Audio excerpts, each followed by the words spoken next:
होली कब है ये तो सभी को पता है, पर क्या आपको पता है होली क्यों मनाते हैं? होली का नाम सुनते ही मन में खुशी और उल्लास की भावना उत्पन्न हो जाती है। होली रंगों का त्यौहार है जिसमें बच्चे से लेकर बूढ़े व्यक्ति तक शामिल होकर धूमधाम से इस दिन को सबके साथ मिलकर खुशियों से मनाते हैं। इसलिए इस त्यौहार को सब खुशियों का त्यौहार भी कहते हैं। हमारे भारत देश जैसा पूरे विश्व में दूसरा और कोई भी देश नहीं जहां लोग एक साथ मिलकर बिना किसी भेदभाव के भाईचारे के साथ त्योहार का लुत्फ उठाते हैं। ये त्योहार हिंदुओं का प्रमुख और प्रचलित त्योहार है, लेकिन फिर भी इस त्योहार को हर जगह हर धर्म के लोग एक साथ मिलकर प्रेम से मनाते हैं, जिसकी वजह से त्योहार एक दूसरे के प्रति स्नेह बढ़ाती है और निकट लाती है। हमारे देश में जितने भी त्योहार मनाए जाते हैं उन सबके पीछे एक पौराणिक और सच्ची कथा छिपी हुई होती है। ठीक उसी तरह होली में रंगों के साथ खेलने के पीछे भी बहुत सी कहानियां छिपी है।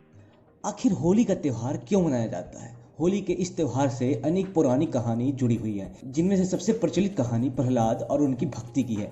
माना जाता है कि प्राचीन काल में हिरण्यकश्यप नाम का एक बलशाली असुर हुआ करता था, जिसे ब्रह्मदेव द्वारा एक वरदान मिला था कि उसे कोई इंसान या कोई जानवर नहीं मार सकता।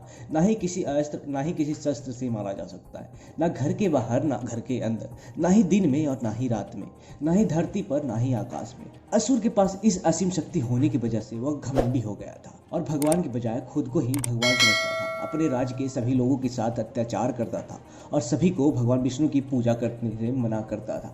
अपनी पूजा करने का निर्देश देता था क्योंकि वह अपने छोटे भाई की मौत का बदला लेना चाहता था, जिसे विष्णु भगवान ने मारा था। हिरण्यकश्यप का एक पुत्र था जिसका नाम प्रहलाद था। एक असुर का पुत्र होने के बावजूद वह अपने पिता की बात न सुनकर भगवान विष्णु की पूजा करता था।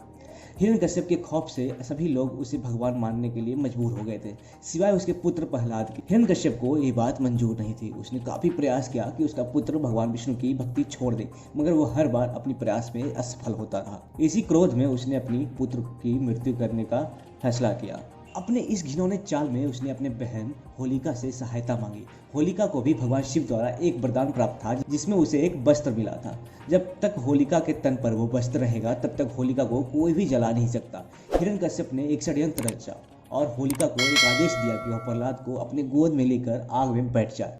आग में होलिका जल नहीं सकती क्योंकि उसे वरदान मिला है, लेकिन उसका पुत्र उस आग में जलकर भस्म हो जाएगा, जिससे ये सबक मिलेगा कि अगर उसकी बात किसी ने मानने से इनकार किया तो उसका भी अंजाम उसके पुत्र जैसा ही होगा। जब होलिका प्रहलाद को लेकर आग में बैठी तब वो विष्णु का जाप कर रहे थे। अपने भक्तों की रक्षा करना भगवान का सबसे बड़ा कर्तव्य होता है, इसलिए उन्होंने भी एक षड्यंत्र रचा और एक तूफान आया जिससे कि होलिका के शरीर से लिपटा वस्त्र उड़ गया और आग से न जलने का वरदान पाने वाली होलिका भस्म हो गई।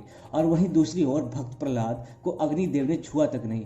तब से लेकर अब तक हिंदू धर्म के लोग इस दिन को बुराई पर अच्छाई की जीत के रूप में देखते हैं। उस दिन से होली उत्सव की शुरुआत की गई और इस दिन मनाने के लिए रंगों से खेलते हैं। होली से ठीक एक दिन पहले होली का दहन होता है, जिसमें लकड़ी, घास, गाय का गोबर से बने ढेर में इंसान अपने आप की बुराई भी इसके चारों ओर घूमकर आग में जलाता है और अगले दिन से नई शुरुआत करने का वचन लेता है।